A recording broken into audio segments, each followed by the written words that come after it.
ओम शांति। सुनते हैं 22 अप्रैल 2022 की बाबा की मधुर महावाक्य। आज की मुरली में शिव बाबा ने हम बच्चों से कहा, मीठे बच्चे, बाबा आए हैं तुम बच्चों से दान लेने। शिव बाबा आए हैं हम बच्चों से दान लेने। तुम्हारे पास जो भी पुराना किचड़ा है उसे दान दे दो तो पुण्य आत्मा बन जाएंगे। देखो, बाबा ने मुरली के सार में ही बता दिया, जो भी पुराना किचड़ा है उसे दान दे दो तो पुण्य आत्मा बन जाएंगे। मुरली में प्रश्न है, पुण्य की दुनिया में चलने वाले बच्चों के प्रति शिव बाबा की श्रीमत क्या है?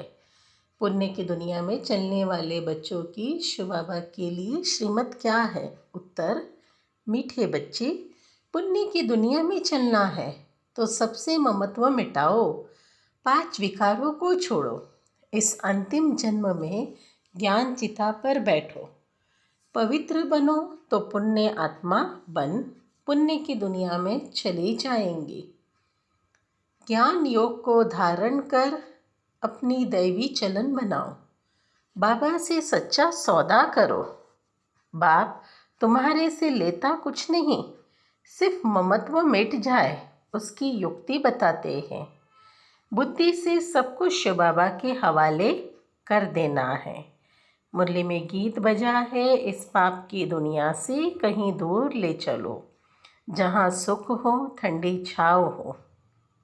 सुनते हैं धारणा के लिए मुख्य सार।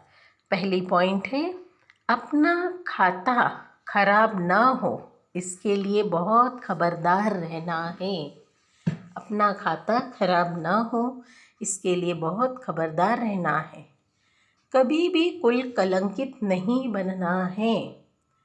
पढ़ाई रोज पढ़नी, मिस नहीं करनी है। दूसरी पॉइंट है, श्रवण कुमार व कुमारी बन ज्ञान जैसे कावर पर सबको बिठाना है। हाँ, श्रवण कुमार व कुमारी बन ज्ञान कावर पर सबको बिठाना है। मित्र संबंधियों को भी ज्ञान दे उनका कल्याण करना है। आज का मीठा वरदान है, अपने ऑक्यूपेशन की स्मृति द्वारा मन को कंट्रोल करने वाले राजयोगी भव। अपने ऑक्यूपेशन की स्मृति द्वारा मन को कंट्रोल करने वाले राजयोगी भव। इसका स्पष्टीकरण है, अमृत वेले तथा सारे दिन में बीच बीच में अपने ऑक्यूपेशन को स्मृति में लाओ कि मैं राजयोगी हूँ। राजयोगी की सीट पर सेट होकर रहो। राजयोगी माना राजा, उसमें कंट्रोलिंग और रूलिंग पावर होती है। वह 1 सेकेंड में मन को कंट्रोल कर सकते हैं। वह कभी अपने संकल्प, बोल और कर्म को व्यर्थ नहीं गवा सकते। अगर चाहते हुए भी व्यर्थ चला जाता है तो उसे नॉलेजफुल व राजा नहीं कहेंगे। आज का स्लोगन है, स्व पर राज्य करने वाले ही सच्चे स्वराज्य अधिकारी है। स्व पर राज्य करने वाले ही सच्चे स्वराज्य अधिकारी हैं। सुनते हैं मातेश्वरी जी के अनमोल महावाक्य। मम्मा ने कहा, इस अविनाशी ज्ञान पर अनेक नाम धरे हुए हैं। इस अविनाशी ईश्वरीय ज्ञान पर अनेक नाम रखे हुए हैं। कोई इस ज्ञान को अमृत भी कहते हैं, कोई ज्ञान को अंजन भी कहते हैं। गुरु नानक ने भी कहा, ज्ञान अंजन गुरु दिया। कोई ने फिर ज्ञान वर्षा भी कहा, क्योंकि इस ज्ञान से ही सारी सृष्टि हरी भरी बन जाएगी। जो भी तमोप्रधान मनुष्य है वह सतोगुणी मनुष्य बन जाते हैं और ज्ञान अंजन से अंधियारा मिट जाता है। इस ही ज्ञान को फिर अमृत भी कहते हैं, जिससे जो मनुष्य 5 विकारों की अग्नि में जल रहे हैं उससे ठंडे हो जाते हैं। देखो, गीता में परमात्मा साफ कहते हैं, कामेषु क्रोधेषु, उसमें भी पहला मुख्य है काम, जो ही 5 विकारों में मुख्य बीज है।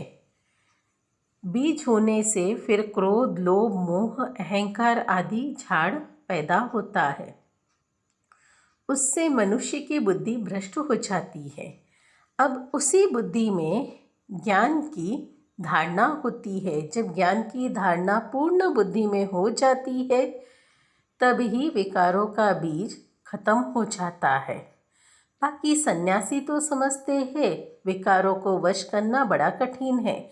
अब यह ज्ञान तो सन्यासियों में है ही नहीं, तो ऐसी शिक्षा दे देते हैं। सिर्फ ऐसे ही कह देते हैं कि मर्यादा में रहो, परंतु असल मर्यादा कौन सी थी? वे मर्यादा आजकल टूट गई है। कहाँ वो सतयुग, त्रेता, देवी देवताओं की मर्यादा, जो गृहस्थ में रहकर कैसे निर्विकारी और प्रवृत्ति में रहते थे। अब तो देखो सच्ची मर्यादा कहाँ है। आजकल तो उल्टी विकारी मर्यादा पालन कर रहे हैं। एक दो को ऐसे ही सिखलाते हैं कि मर्यादा में चलो। मनुष्य का पहले क्या फ़र्ज़ है वह तो कोई जानता नहीं। बस इतना ही प्रचार करते हैं कि मर्यादा में रहो, मगर इतना भी नहीं जानते कि मनुष्य की पहली मर्यादा कौन सी है।